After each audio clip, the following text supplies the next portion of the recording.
Hey, welcome back to the Bakersfield Motorsports Power Hour. I'm Mike Griffith, Bakersfield, California motorsports writer. We are in the Bakersfield Speedway segment, and Scott Schweitzer is here. How you doing, Scott? Vacation's over. It's time to get back to racing. Vacation's over. 17 weeks of running out there before you took the traditional week off to recharge the batteries. So I think they're recharged. Goes by quick, but yeah, the wife and I and the kids, we settled down and did our little hideaway that we do, and we're ready to go now.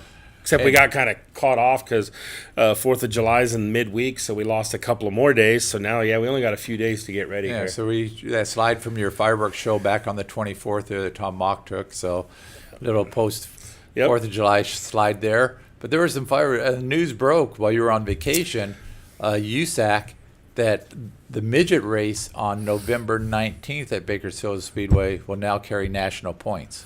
Yeah, that's huge, and I was still doing the race, the midget race, and the whole idea of that race is to give the guys one race before they go to the turkey race in Ventura, which is midweek, like on Thursday. So we did it last year, and we had good success, and sitting down with USAC in the off season, we were able to hammer it out and work on it and try to make it a national points race. And over the vacation, July 1st, they broke the news, and it's just huge for people in the midget world that knows that now we've got, Christopher Bell and Tanner Thorson and, Chad Boat, guys like Dave Darlin, that now will be able to swing by the speedway and race before they go down to the turkey race. And a little history here is that Bakersfield Speedway held Turkey Night Grand Prix for several years after Ascot went south. It never really went anywhere, but after they closed Ascot, which I think is still sitting there vacant, they closed the track, so the Turkey Night Grand Prix was held here for a while.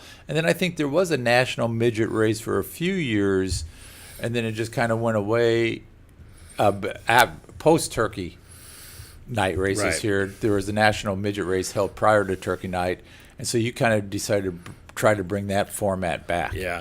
I think 2000 was the last time there was a national points race in Bakersfield. So, and it's a huge event. You take if we get 20 of the national guys and then mix in our Western State guys with Ronnie Gardner and Corey Elliott and those type of guys, we're looking at possibly 40 plus cars that can roll into the pits that night. Pretty good midget show. So that's a good deal. A stout field. Keith Kuntz is committed, and that guy alone brings 9 cars. So he's bringing his whole stable. Hopefully we'll get Rico there, because he runs for him. We won't get like Kyle Larson, those type of guys, because they're still running in Homestead, Florida. But they do make it to Ventura. But all their cars and all that will be there, and I don't know if they'll put other people in them to test them before they get to Ventura. So it's huge. Getting a lot of messages from hardcore midget people that know the importance of it and already asking questions about camping and stuff like that. So it's a great event. We're really excited and looking forward to it. And what else are you running with the midgets that night? Don't know yet. That's the thing. You figure out. We were always going to do a 2-day show, a Friday night show and a Saturday. Obviously, the midgets will only be Saturdays, so I'll have to sit down now and do some planning now that it's a national midget show, because we know it'll bring quite a bit more USAC midgets there. So I'll start that process now and get that announced out there as soon as we can. Okay.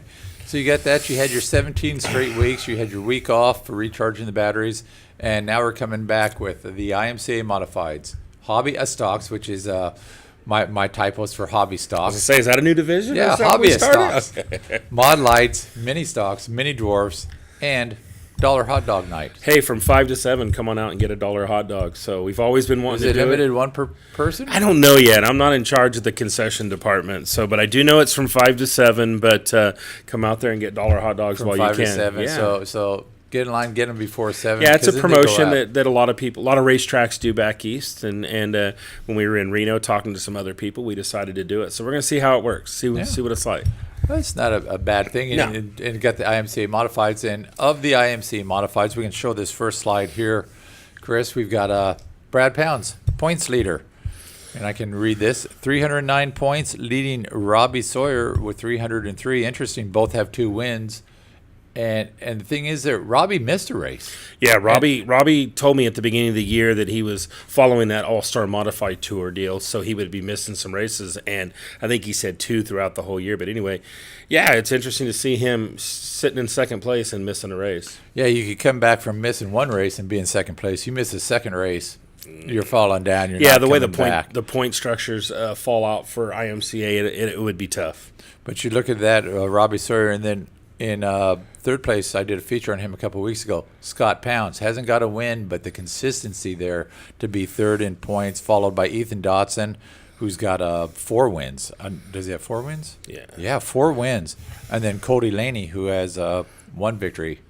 Yeah, and Ethan's been up there in that in Oregon chasing that Wild West Shootout or whatever they call the Wild West Series. And he's got a few wins out of that. It's like 6, 7 races and 7 or 8 days. So he got a few wins up there. So now he'll be coming back, and it's going to be tough. So it's going to be interesting. Yeah, he's got wins pretty much everywhere now. He's got wins out of KCRP, wins here, wins up in Oregon. So he seems to be hitting his stride here. Yeah, when he made the switch over to driving for Chris Severson in the Victory Circle chassis, I mean, it's just an amazing fit for those guys. They're meshing perfect. And, I mean, Ethan's a great driver. We all know that. And Chris is the guy for setting up race cars and shocks and all that. And you put those two teams together, and that's what you're seeing is huge success for them, and it's probably going to roll for a while. Yeah, I look at those points, and now that you say that, Robbie's probably going to be missing another race if he does.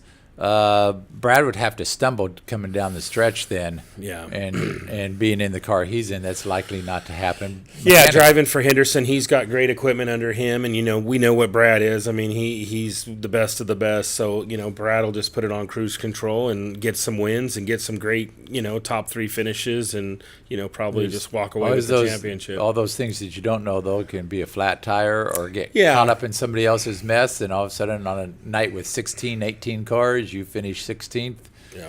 You can lose. Well, anything lose can a few happen. points, yeah, but with Brad Pounds in the cockpit, Yeah. it'll be tough because that guy knows how to win and how to get championships. good division there, and then we have the hobby stocks here, and you've got Trevor Baker up here.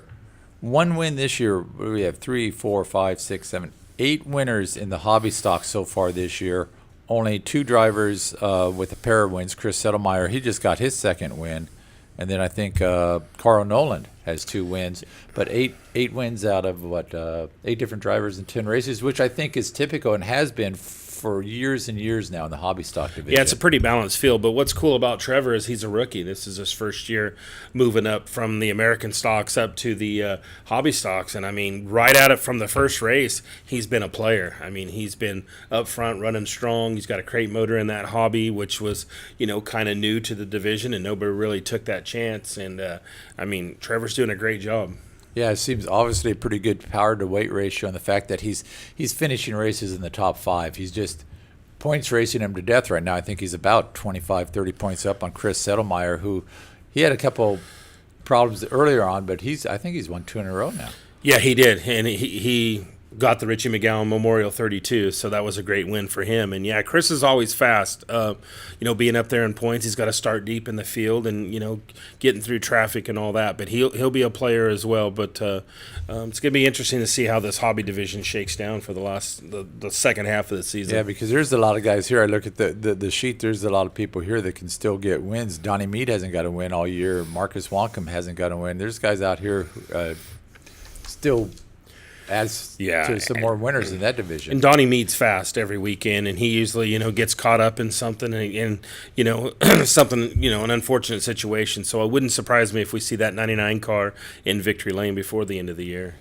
I think the next slide up is Zach Forrester. Zach's doing and I didn't print out that sheet, but he's won all but 1 or 2 races. I think 2 races. He's back to winning a lot, whereas last year he wasn't winning much. The year before he dominated. Last year he had an injury. and maybe backed off a little bit. But this year he's showing the kids how the cow eats the cabbage, to borrow Yeah, Mike I Mosier think a phrase. couple of those kids got pretty fast, and Zach said, "Okay, let's get back on the throttle here." But yeah, Zach's a great guy for the division. Everybody knows that he houses a bunch of teams and cars, and he's got a lot of younger kids into the sport, which is cool.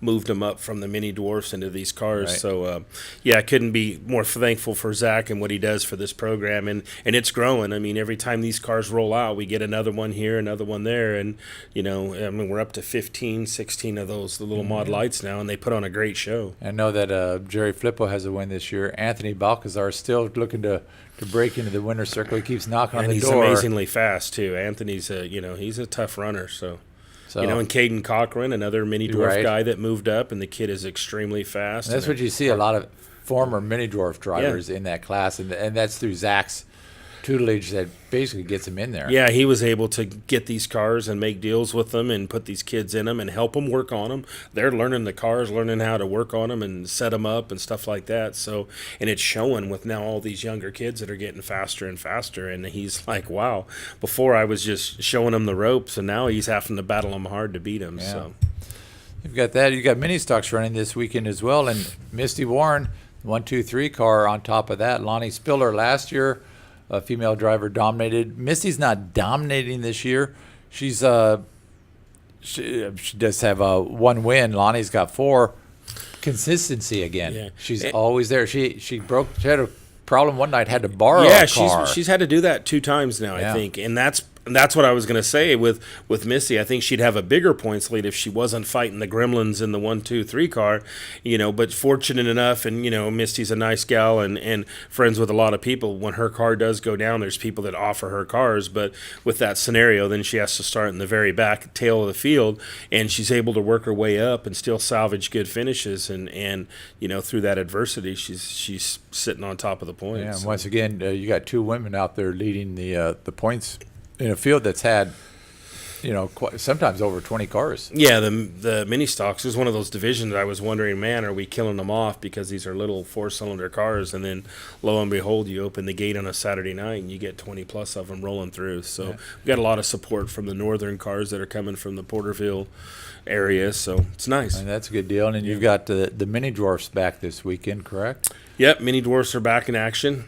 You've got the senior mini dwarfs there. Jacob Carey leading the points race. So good for him. Brody Graham, Taylor Morrison, Mason Ratcliffe, and Trenton Yurto up for the junior division, the top 5 out. And they're in Jacob with 1 win this year. Yeah, always exciting with the mini dwarfs. You never know. These guys are, working hard on these cars, getting them faster and faster. So, it's interesting. They've had a few weeks off, and I think we run them back to back, or they run a couple of times this month. So yeah, it'll be interesting. The track, obviously, because of the weather, it's going to get a little bit hotter, and the track will dry off a little bit, and so these guys will have to use their driving skill a little bit. And then the 76 car, which I think has a great graphic package on it, a great wrap there. The Striker Conley is on top of the junior mini dwarfs, and 1 win there. Tommy Swearingen, Jet Yantis, Hank Hall, Adam Knoll round out the top 5 in that. So looks like the same amount of cars that junior mini dwarfs, maybe a couple more cars than the seniors. What do you usually get, about a dozen cars anymore for the races? Which is good. That's just manageable. That's about right. 2 heat races and a main event. We don't have to do a B main and send any little kids home, and that's a very manageable amount. And people don't realize these little guys are hard to score. We don't have a timing loop in the infield, so it's all manually scored. So the girls, they have a tough time because these guys are going faster on that little track. Yeah, so. It doesn't take them long to get around. Right. It's all hand scoring. You come around quickly. And what's the most you ever have for a mini event on the mini dwarfs? We'll start 16. That's our final number. And other than 16 is crowded. And what happens is you get the disparity between the faster kids and those who are slower, might be just learning. And so all of a sudden you get traffic real. Oh, yeah. They start lapping cars, and it's tough. And that's the reason we came up with the number of 16, because that's a manageable number of what the score girls can handle. I can imagine and more accurate. than that. We used to do more, and then the girls, The brought it to my attention that it's just tough, and they want to be perfect. They don't want any parents or racers upset at them. So we met and we talked about it, and that's the magic number that we came up with. It's manageable, that we can confidently score them and not have an issue. So they do a great job, and they do it with no credit. Nobody ever thanks the score girls and talks about them. Nobody talks about them. Yeah, and they do a heck of a job up there, and it's cool. Yeah, if anybody's been up there, it's a busy night. They're just not out there partying in the booth. There's a lot of work going on. Yeah, so. It's and then and as soon as that race is over, they go roll right into their next race. And if it is a transponder race where a car that's got transponders, they still manually score anyway. Yeah, we back it up just to be sure, so they never get a break. So okay, here's what's coming up. We got that, and then on the 15th, you're going to have some wing sprints, sport mods, IMCA stocks, American stocks, mini stocks. Free Coke night. Yeah, the Race Saver Wing Sprints will make a return back. They're always very exciting. The Sport Mods, obviously a great division. So, yeah, and get a free Coke when you come out. And rolling into 8 straight weeks of racing now. Whew. Yeah, here we go. That'll get the points races. We'll look back here at the end of August and kind of see. Yeah, we got our sights set on September. I think that's our next break. Yeah, so. Labor Day weekend. Yeah. Okay. Well, thanks for coming in. You bet. Thanks for having me. We're looking forward to talking to you next week on the Big Motorsports Power Hour. All right.